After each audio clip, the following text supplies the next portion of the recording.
Ada quotes menarik, yang ini pernah juga kita kutip di beberapa sesi tentang kekuatan pikiran, yaitu dari Buddha. Beliau mengatakan bahwa hidup kita itu dibentuk oleh pikiran kita. Kita menjadi apa yang kita pikirkan.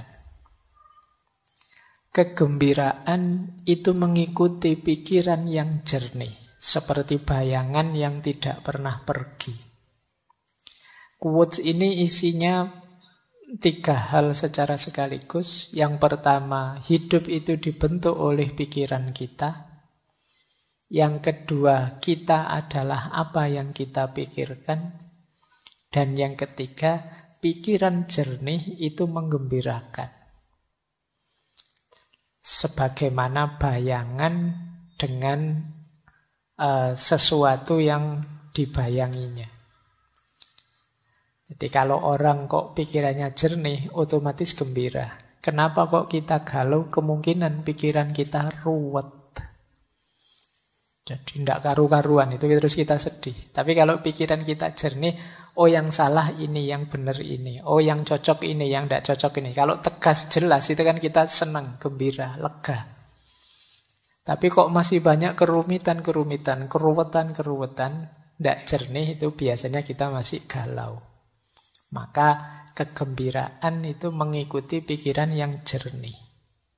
Dan diri kita itu dibentuk oleh pikiran kita. Kalau kalian menganggap, Pak, siapa sih saya ini? Saya ini orang rusak loh, Pak. Nah, kamu sendiri menganggap dirimu orang rusak. Itu kan berarti nanti ketika kamu menjalani hidupmu, kamu akan memposisikan dirimu sebagai orang yang rusak. Jadi kita adalah pandangan kita sendiri, pikiran kita sendiri tentang diri kita. Nah, teman-teman boleh flashback ke belakang ya. Selama ini saya itu orang kayak gimana sih? Itu kemungkinan besar berawal dari pikiran kita sendiri. Jadi, mungkin kalau bahasa jauhnya, tidak penting kamu ganteng beneran apa tidak. Yang penting apa? Kamu merasa ganteng. Orang itu merasa ganteng saja, itu kan gayanya kayak orang paling ganteng sedunia kan sudah.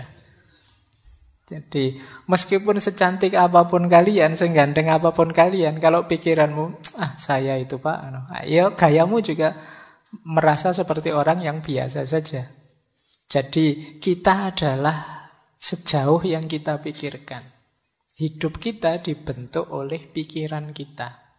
Maka hati-hati dalam berpikir. Jangan berpikir yang aneh-aneh, yang rusak-rusak, yang kacau-kacau, karena itu akan jadi diri kita. Kalau ada peribahasa dalam bahasa Inggris yang isinya to know is to be. Tahu itu sama dengan menjadi sesuatu. Apa yang ada di pikiran kita, seperti itulah nanti hidup kita.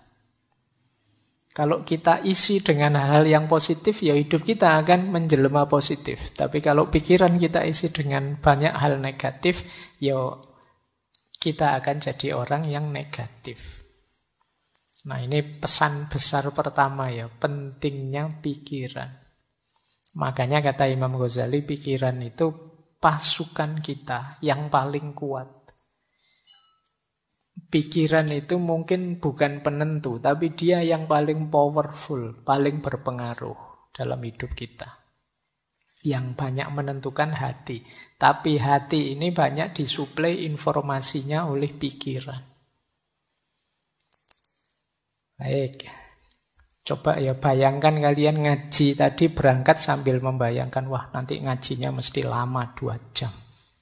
Mesti itu. Ya, jadi kamu duduk baru 1 detik, 2 detik pertama, itu pikiranmu sudah 2 jam yang akan datang. Ini masih lama 2 jamnya ya masih. Jadi kamu belum ngalami saja, rasanya sudah lebih dari 2 jam kamu duduk di sini. Itu karena pikiran. Kayak puasa besok, itu kan biasanya ada itu yang Ngitung-ngitung kapan Idul Fitrinya. 5 hari lagi Lebaran, 4 hari. Jadi Lebarannya rasanya sebenarnya masih belum datang, tapi seolah-olah itu conditioning pikirannya itu sekian hari lagi, sekian hari lagi. Itu pikiran. Kita tidak bisa menikmati Ramadan karena mikir kapan Idul Fitrinya.